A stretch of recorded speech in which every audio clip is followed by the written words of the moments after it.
Namaste everyone. Welcome to our online class in Introduction to the Philosophy of the Human Person. I'm your teacher, Mrs. Lovely Jimenez Supan. Our lesson for today is all about different fallacies.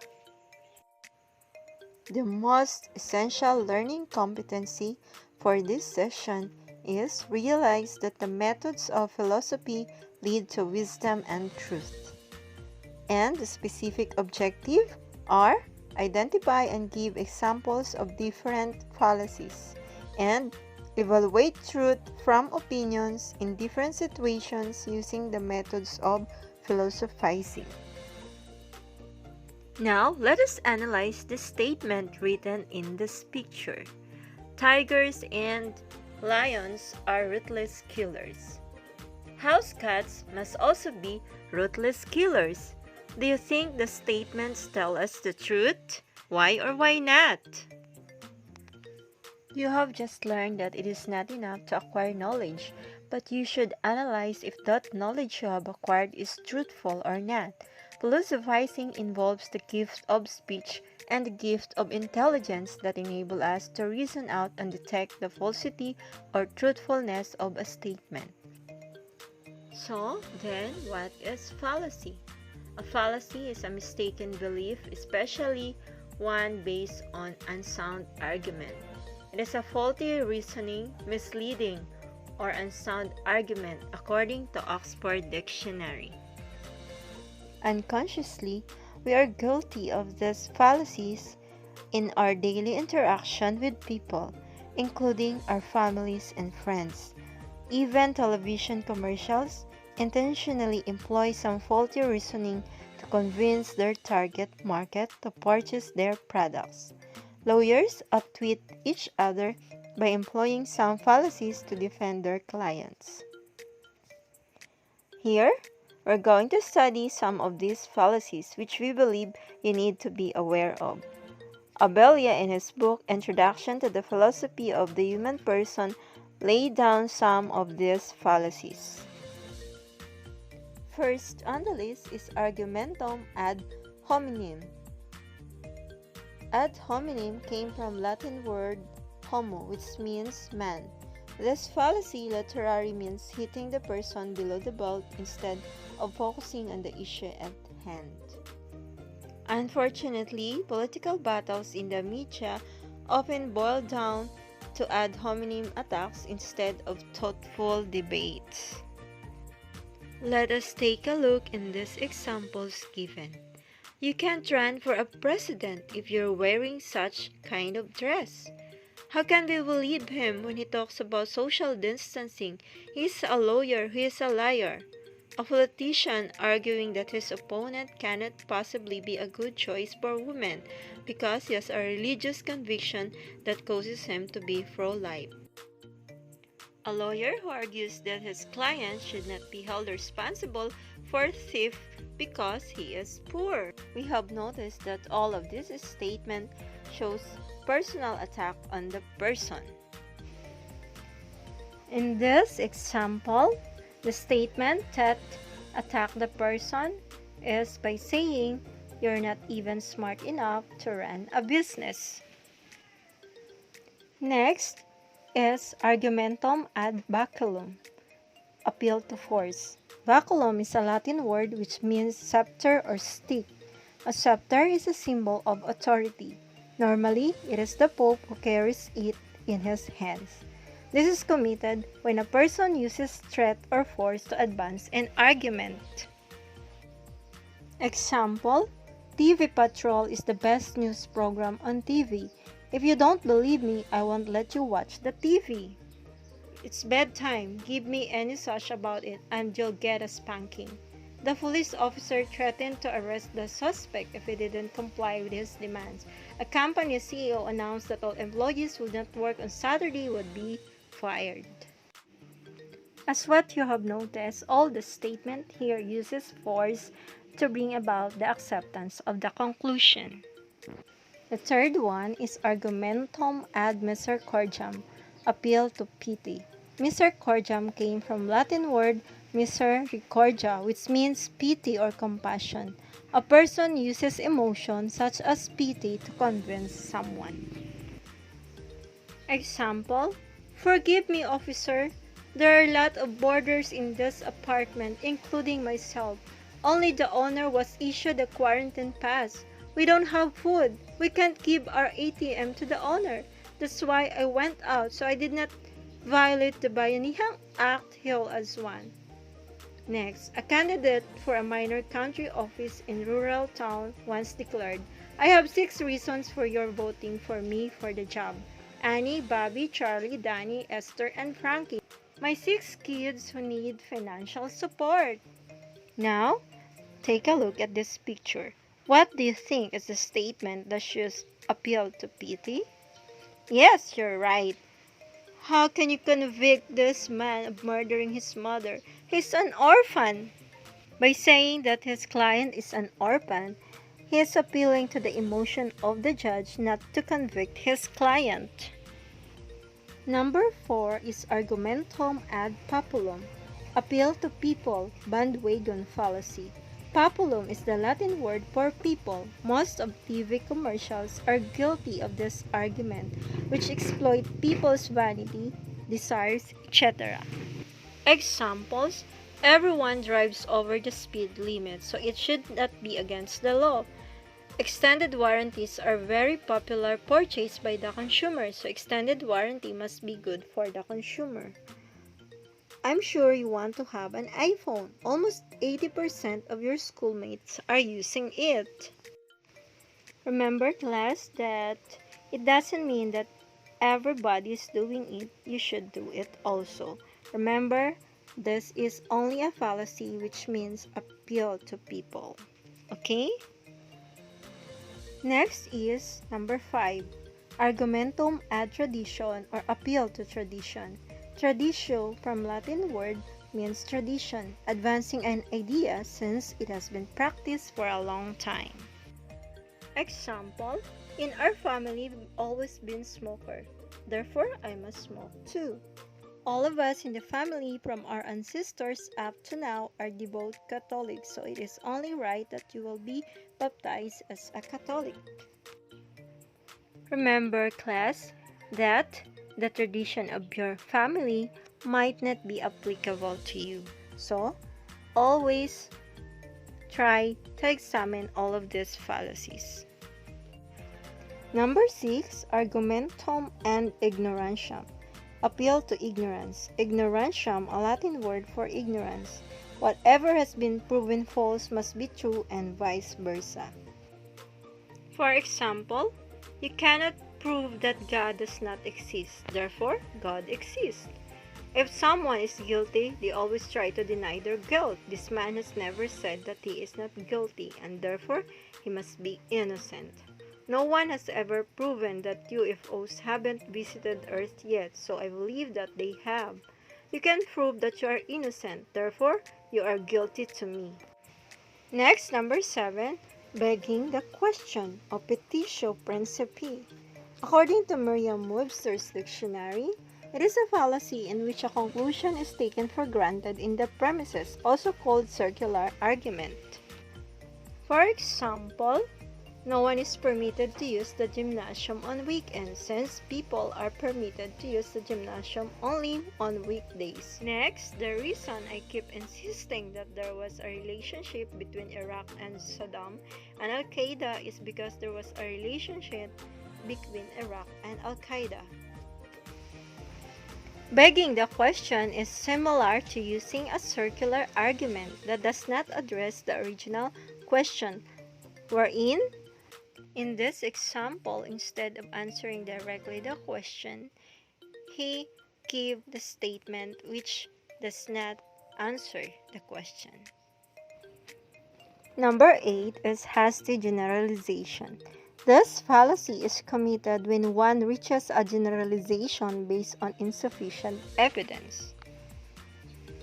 For example, our neighbor, who is a police officer, was convicted of being a drug dealer. Therefore, all police officers are drug dealers. Another example, if my brother likes to eat a lot of pizza and French fries and he is healthy, I can say that pizza and french fries are healthy and don't really make a person fat. So class, always remember to avoid hasty generalization. Don't generalize or give conclusion unless you have sufficient evidence, like in this picture. Did you hear about the teenagers who vandalized the park downtown? I did. Teenagers are irresponsible. Number 9, cause and effect. Assuming that the effect is related to a cause because both events occur one after the other. For example, if we eat too much food and do not exercise, we gain weight. Eating food without exercise is the cause. Weight gain is the effect. There may be multiple causes and multiple effects. For example, every time I wash my car, it rains. My teacher didn't collect the homework 2 weeks in a row when my friend was absent. Therefore, my friend being absent is the reason why my teacher doesn't collect the homework. Let us take a look in this example. People died of cancer before cigarettes were invented, so smoking doesn't cause cancer. Are you sure? Class, always remember that it might not be always true that both events occur one after the other is always correct. Number 10 is fallacy of composition. Infers that something is true of a part is true of a whole. Example, you are a doctor, therefore you came from a family of doctors. If you stand up at a concert, you can actually see better. You may then directly infer that if everyone is standing, they can see better. Number 11, fallacy of division. Infers that something is true of the whole must also be true on its parts. Example, your family is smart, therefore you are smart. The second grade at my elementary school buy the most popsicle at lunch. Women in the United States are paid less than men. American on average weigh more than Europeans. The boys in my neighborhood like to play basketball after school. Let us take a look at this example. Penguins are black and white. Some old TV shows are black and white, therefore some penguins are old TV shows. Next, all cats have 4 legs. I have 4 legs, therefore I am a cat. So, this is really a fallacy of division. So be aware of this, class. Last on the list, number 12, fallacy of equivocation. Using the same term in a different situation with different meaning. Examples: it is right to be sad instead of joyous because it's everyone's right to feel sad if they wish to. Taxes are a true headache. Painkillers will make a headache go away. Therefore, painkillers will make taxes go away. Another example, all trees have barks. Every dog barks. Therefore, every dog is a tree. So this is a fallacy of equivocation. It uses the same term in a different situation with different meaning. Are you familiar with this news? Or did you become a victim of fake news? Did you know, class, that there are many resources or information online offers not credible information? Here, we're going to find out how we're going to examine and evaluate the quality of the information and sources online. First, let us start by identifying the factors of a quality website. According to Michigan State University reference librarian Terry Link, she suggests examining the following factors when evaluating the quality of a website. First, authority. Who is the author and what are his or her qualifications? Who is the publisher and what is the purpose of the site? Next, verifiability. Are sources provided? And timeliness. Is the information current? When was it posted? And or last updated? Next is relevance. Does the material contain unsubstantiated generalizations? Bias. Is the language emotional or inflammatory? Does the information represent a single opinion or a range of opinions? Orderliness. Is the page arranged in an order that makes sense? Are underlying assumptions identifiable? Is the information consistent? Clarity. Is the information clearly stated? Does the author define important terms? And last, validity. Do the facts presented support the conclusions? Likewise, when we critique sources, we must first understand the difference between fact and opinion. Always remember that fact is a statement that can be proven true or false. It is objective, discovered, states reality, and can be verified. While opinion is a statement of belief which may or may not be backed up by facts but cannot be proven true or false. It is subjective, created, interprets reality, and cannot be verified. Now, after identifying the factors of a quality website, let us study the evaluation process. In considering the kind of sources or sites, Robert Harris, a professor of English at Southern California College, suggests that students should ask themselves which sources are likely to be fair, objective, lacking hidden motives, showing quality control. He further recommends selecting sites that include as many of the following as possible: the author's name, title, and/or position, the site's organizational affiliation, if any, the date the page was created or updated, and contact information such as an email or snail mail address. Once students have located sources that appear appropriate and credible, Harris advises students to subject the sites to the CARS checklist for informational quality. The four components of the CARS checklist are: C. For credibility. What about these sources makes it believable? A. For accuracy. Is the information provided up-to-date, factual, detailed, exact, and comprehensive? R. Reasonableness. Is the information fair, objective, moderate, and consistent? And S. For support. Can the information be corroborated? Harris then suggests that when evaluating those four components, students examine the sites based on the following: type, determining whether the URL or the address includes .gov, .edu, or .eka, .com, .org, or personal page. Publisher, determine whether the organization, agency, school, business, or individual maintaining the site is likely to have a particular agenda or bias. Author, determine the author's education, training, and background to find out whether he or she is trained expert, an experienced enthusiast, or an uninformed observer. Structure, determine whether the format is clear. Language, determine whether the text contains emotional, inflammatory, profane, or confusing language. Count the number of spelling, grammatical, and typographical errors. Too many mistakes can indicate carelessness and suggest informational errors as well. Dates, determine when the information was published or updated. If possible, check the publication dates or supporting data.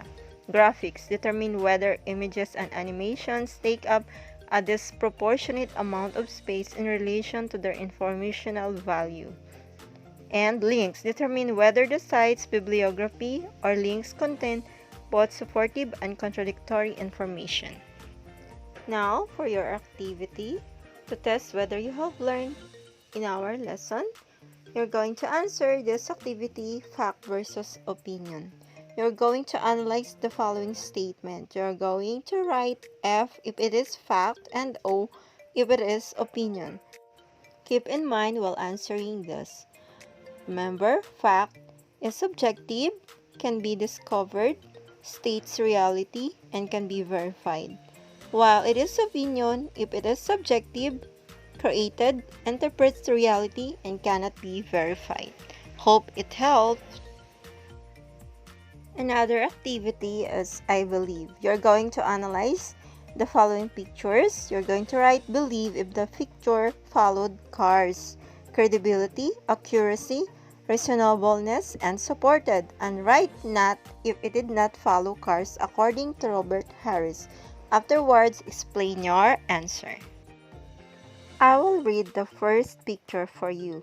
The Filipino people are very fortunate to have a great leader. As you say in Wakanda, Duterte forever, quoted. UN General Assembly, King T'Challa, ruler of Wakanda. If you think this picture or information and the sources shows credibility, accuracy, reasonableness, and supported, then you answer believe. And if you think it's not, then you answer not. Then you explain your answer. The second picture, alam ko na napakahalaga ng birthday party para sa atin. Pero pwedeng iwasan muna. Family affair na lang muna yan. Huwag munang imbitahin ang kapitbahay. Kapag nag-imbita ka ng 5, siguradong maging 20 yan at may bitbit pa na kaibigan. Imposibleng mag-physical distancing. By Dr. Michael Lim Tan, medical anthropologist, UP professor, former UP Diliman Chancellor. Meron pa siyang official DepEd page, Twitter address, email address, and cell phone number. Last picture. President Duterte is the kind of leader who knows the way, goes the way, and shows the way. Filipinos are very fortunate to have him. Seriously, he looks so overworked. He may not be perfect, but he truly loves his country. Philippines doesn't have the worst government. It actually has the worst citizens. Queen Elizabeth II delivering a message of hope amid the COVID-19 pandemic, April 16, 2020.